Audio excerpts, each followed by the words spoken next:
Quand j'étais petite, je rêvais d'une chose, me marier. Aujourd'hui, je crois qu'on peut dire que je suis presque grande et depuis 2014, où je suis devenue wedding planner et officiante de cérémonie laïque, finalement pour moi le mariage, c'est aussi une belle aventure que je vis, mais depuis les coulisses. Et si on regarde bien, derrière le rideau, il y a des futurs mariés stressés qu'il faut rassurer, des prestataires passionnés avec qui j'ai tellement de plaisir à travailler, enfin la plupart du temps.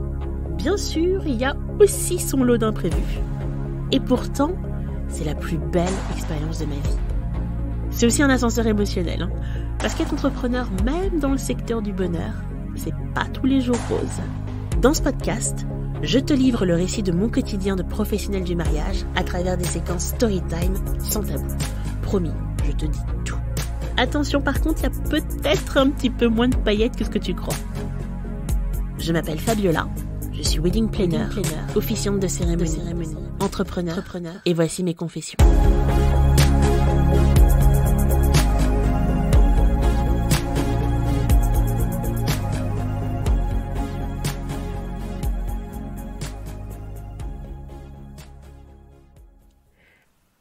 Aujourd'hui, je te parle d'un sujet délicat. Et je te préviens tout de suite, cette histoire n'est pas la mienne. Mais elle fait écho quand même à quelque chose que j'ai vécu. Cette histoire m'a été confiée par une consoeur wedding planner il y a quelques années, lorsqu'elle se battait encore contre ce fichu crabe. Aujourd'hui, elle va mieux. Elle a vaincu la maladie. Et elle a accepté que je te partage son histoire. Alors la voici.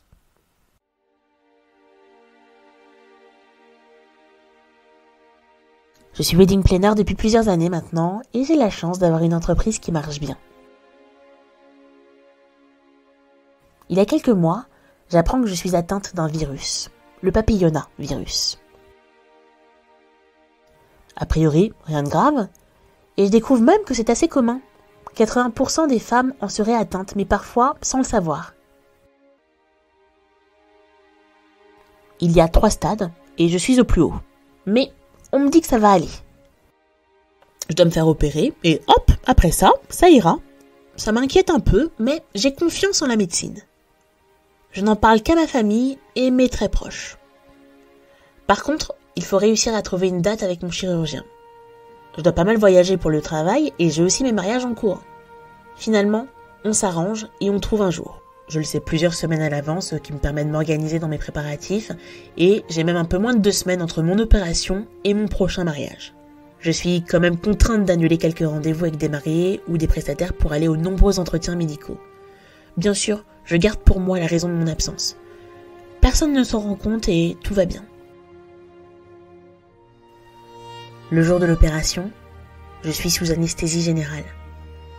J'ai la chance d'être entourée par ma famille. À mon réveil, je suis prise de douleur et d'épuisement. Dans la vie, je suis le genre accro à mon téléphone et alors que je suis encore à peine réveillée, je reçois un appel d'un de mes mariés et j'hésite à répondre.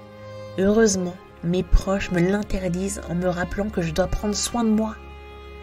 Bon, je ne peux pas m'empêcher d'envoyer un SMS en cachette pour prévenir mon futur marié qu'on se rappelle le lendemain. On se refait pas. Étant une méga active et une battante, je pensais pouvoir reprendre mon train-train la semaine d'après. Mais je ne m'étais pas rendu compte de la gravité de la chose. Je suis littéralement épuisée. Je saigne beaucoup. Et je n'ai pas les idées claires.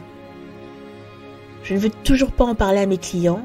Et jusqu'à aujourd'hui, je ne l'ai toujours pas fait d'ailleurs. Mais je dois me rendre à l'évidence. Je dois lever le pied sur le travail, même si je ne veux pas abandonner mes petits mariés. Mais mon corps me rappelle à l'ordre, je dors des journées entières. Je me résigne à prévenir mon DJ et mon assistante que je viens d'avoir une opération et que je serai moins d'attaque pour le prochain mariage. Je suis censée rester au calme, mais 10 jours plus tard, je suis de mariage. J'embauche donc une 2e assistante pour m'épauler. Ça, c'est plus sage. Ce jour-là, les mariés se rendent bien compte que je ne suis pas aussi pétillante et à fond que d'habitude. Les autres prestataires aussi. J'invente une bêtise comme quoi j'ai attrapé une mauvaise grippe qui ne part pas. Et la journée se passe bien, et avec la complicité de mes assistantes et mon DJ, tenu au secret, j'arrive à ne pas trop m'épuiser. Quelques jours après, je reçois un appel de mon chirurgien, et la sentence tombe. Le virus s'est transformé en cancer.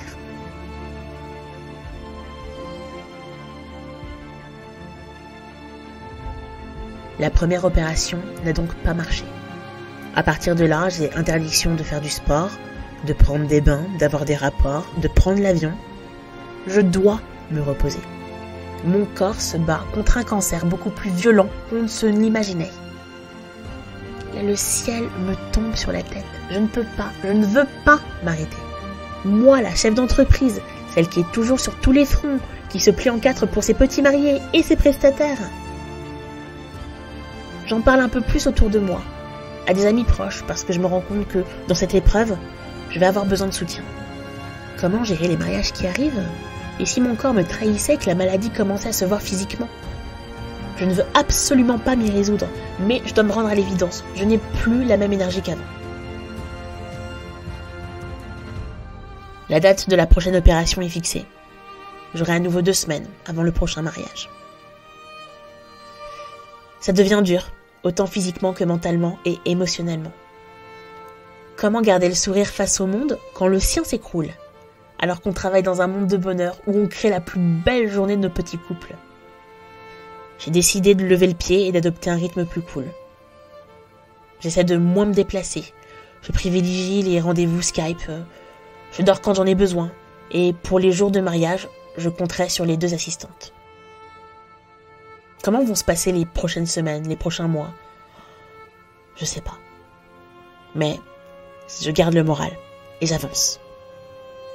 Parfois, je l'avoue, quand je suis seule chez moi dans mon lit, je me permets de craquer et de pleurer. Mais je tiens bon quand même.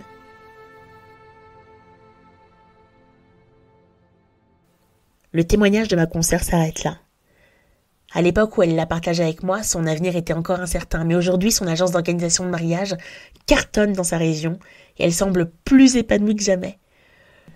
Je sais que cette épreuve l'a marquée au fer rouge et que maintenant elle essaie d'accorder plus de temps à son bien-être, même si elle reste une boulimique de travail.